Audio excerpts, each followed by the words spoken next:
A maioria das pessoas tem certa dificuldade em realizar cálculos percentuais dentro do Excel, seja para fazer uma comparação direta, seja para entender um aumento ou uma redução de um determinado valor, seja para entender uma diferença. Nesta aula, eu vou te dar inúmeros exemplos de como realizar de maneira fácil e prática cálculos percentuais no Excel. Fica ligado para aprender. Bora para a aula!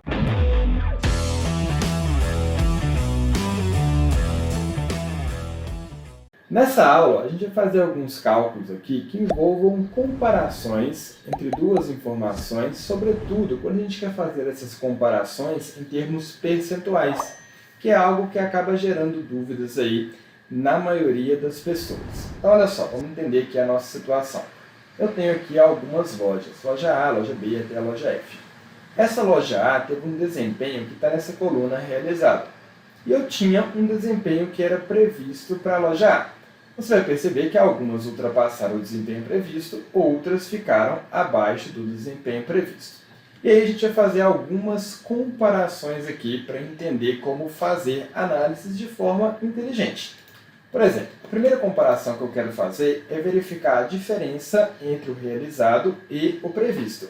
E aqui eu vou fazer uma comparação em termos monetários. Vou chamar essa coluna de comparação R-cifrão. Você pode definir um outro nome da sua preferência. O que eu vou fazer aqui? Vou pegar o realizado e subtrair pelo previsto. Desta forma, eu vejo, por exemplo, que a loja A ficou R$ 2.000 acima do resultado previsto. Já a loja B ficou R$ 495 abaixo do resultado previsto e assim por diante. Eu poderia, inclusive, colocar um indicador, fazendo aqui, por exemplo, a seguinte situação. Selecionei a coluna, formatação condicional e vou colocar aqui conjunto de ícones. Vou colocar essas três setinhas, só que a gente vai personalizar. Como que vai ser essa personalização? Volta em formatação condicional, gerenciar regra, editar regra.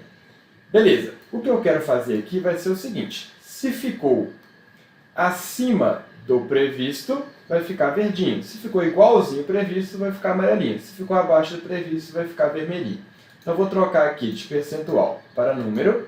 E aí a gente vai indicar o seguinte. Se o valor for maior do que zero, significa que ele ficou acima do previsto. Então, eu vou trocar aqui para maior.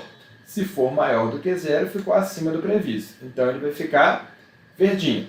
Se for igual a zero, vai ficar amarelinho. E automaticamente ele já detecta. Quando for abaixo de zero, tá vendo aqui, ó, menor do que zero, já fica vermelhinho. Ok? Ok. Veja que eu só tenho ali ou vermelhinho ou verdinho, porque eu não tenho nada igual. Se aqui fosse exatamente igual, vou copiar e colar, ficaria amarelinho. Mas vou voltar ao meu valor original. Beleza. Além disso, eu quero fazer agora algumas comparações percentuais. Eu quero saber o quanto aquele realizado ficou em relação ao previsto, só que em termos percentuais.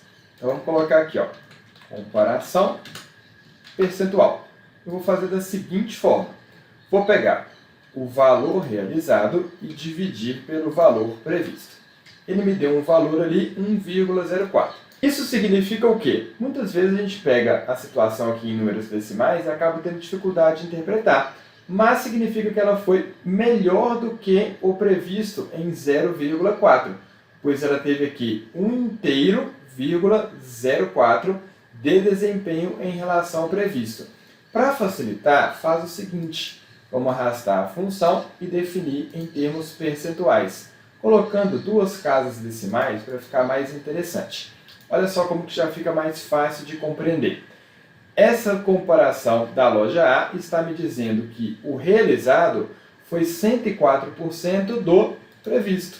Já na loja B, como eu vendi só 45.091 e o previsto era 45.586, eu fiz 98,91% do previsto. E assim sucessivamente. Eu tenho a comparação direta percentual entre o realizado e o previsto. Legal? Então você já sabe ali o quanto aquela loja ali teve de desempenho em relação ao previsto. Beleza. Só que você também pode querer saber apenas a diferença. Ou seja, Eu quero ver não que eu realizei 104,61% do previsto. Eu quero ver, por exemplo, que eu realizei 4,61% a mais do que o previsto. O que você pode fazer? Simplesmente vai executar a mesma função. Vamos pegar aqui o realizado pelo previsto e vai subtrair 1. Por que subtrair 1 ali? Você vai tirar o inteiro que tem daquela parte, deixando da seguinte forma. Vamos formatar aqui também percentual com 2 casas decimais e aí veja o seguinte. Vamos deixar mais bonitinho, né? Vamos colocar aqui vermelhinho aqui para cá também. Essa vamos chamar de diferença percentual e vamos colocar a borda para a gente fazer as nossas interpretações. Vamos colocar aqui essa bordinha cinza, beleza, e vamos deixar centralizado também. Olha só, agora eu tenho uma visão aqui geral. A loja A ficou R$ 2.000 acima do previsto. Isso significa que ela atingiu 104,61% do previsto. E isso significa também que ela ficou 4,61% acima do previsto. A loja B ficou R$ 495 abaixo do previsto. Isso significa que ela quase chegou na meta. Ela quase chegou no 100%, mas ela não chegou. Ela chegou apenas a 98,91%. Quanto ficou faltando? Exatamente 1,09%. Ela ficou 1% abaixo, por isso 1% aqui está negativo, do resultado previsto. E aí você tem todas as demais análises das demais lojas. Legal? Isso aqui é extremamente útil em qualquer situação de comparação de desempenho. Opa! Curtiu o conteúdo? Agora deixa eu te fazer algumas perguntas. Você sabia que Excel é a principal ferramenta do mercado de trabalho? Você sabia também que Excel é o termo mais solicitado nas vagas de trabalho? E você sabia que dominar Excel pode impulsionar a sua carreira, seja em termos de promoção salarial, promoção de cargo, recolocação, renda extra ou mesmo se tornar uma referência profissional? E pensando nisso tudo, eu preparei uma oportunidade especial para você e eu coloquei na descrição desse vídeo. Então corre, clica lá, confira e garanta sua vaga porque elas são limitadas.